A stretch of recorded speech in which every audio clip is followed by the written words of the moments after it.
Module 4, Who is vulnerable? The answer to who is vulnerable is anyone.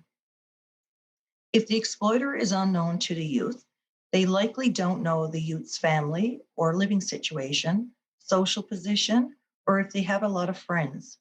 The exploiter will work to find out that information. It's really important to remember that if you are contacted by an online groomer, it's not your fault and you are not alone. The exploiter has found someone they think they can manipulate, and it can happen to anyone. If you or someone you know has interacted with an online exploiter, it's not an indicator of anything wrong or lacking in you. Online exploiters will cast a wide net, contacting many youth. This information is applicable to people of any gender.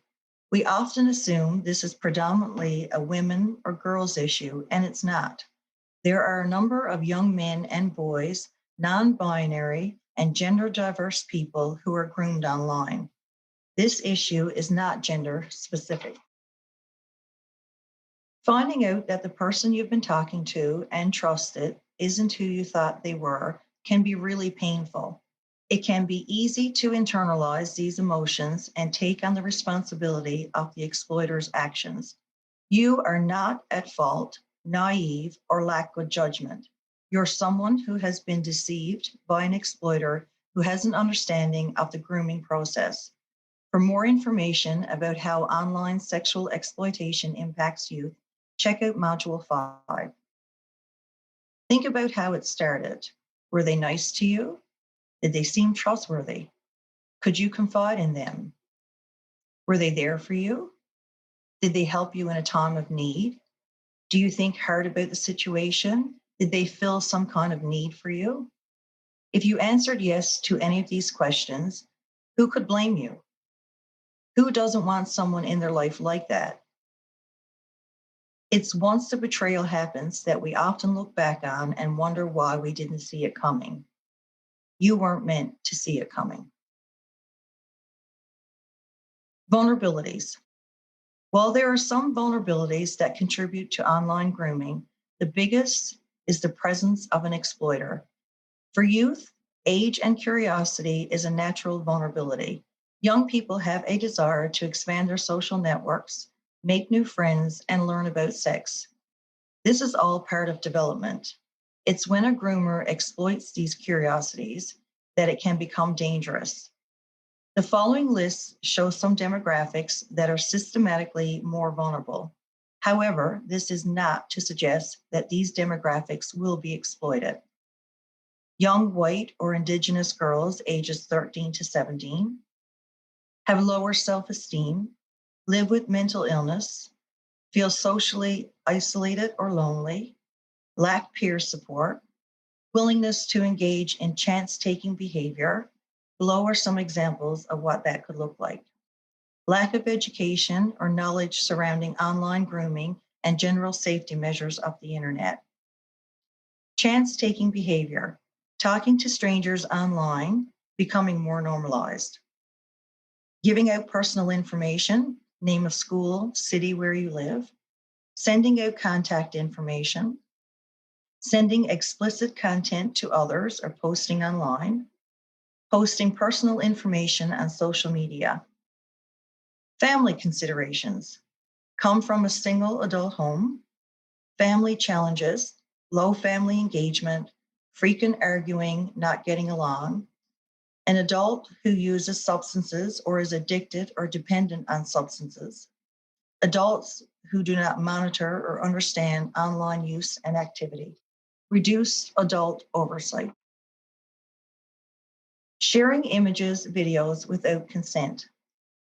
You could be at risk of online sexual exploitation if you share sexual images or videos with someone else. There is always a chance that the person you send them to could distribute or show others.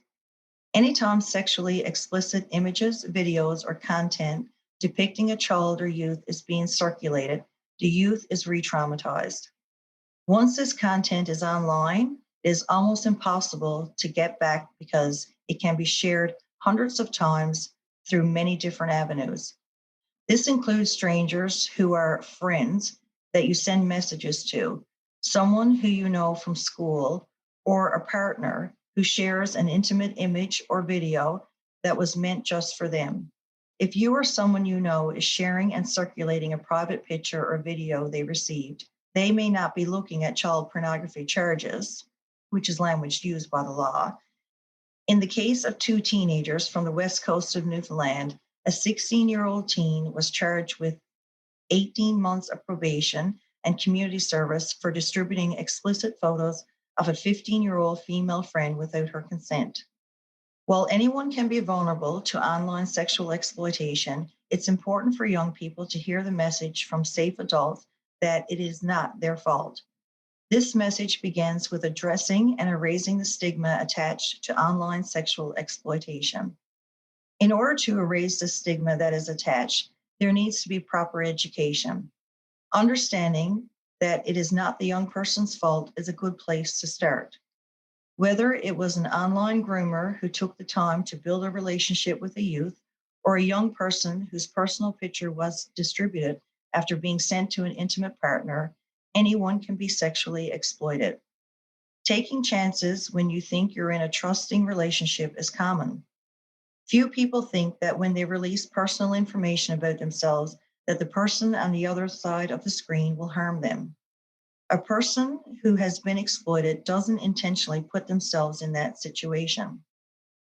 The website cybertip.ca is used to give safety information, articles, and resources about online sexual exploitation.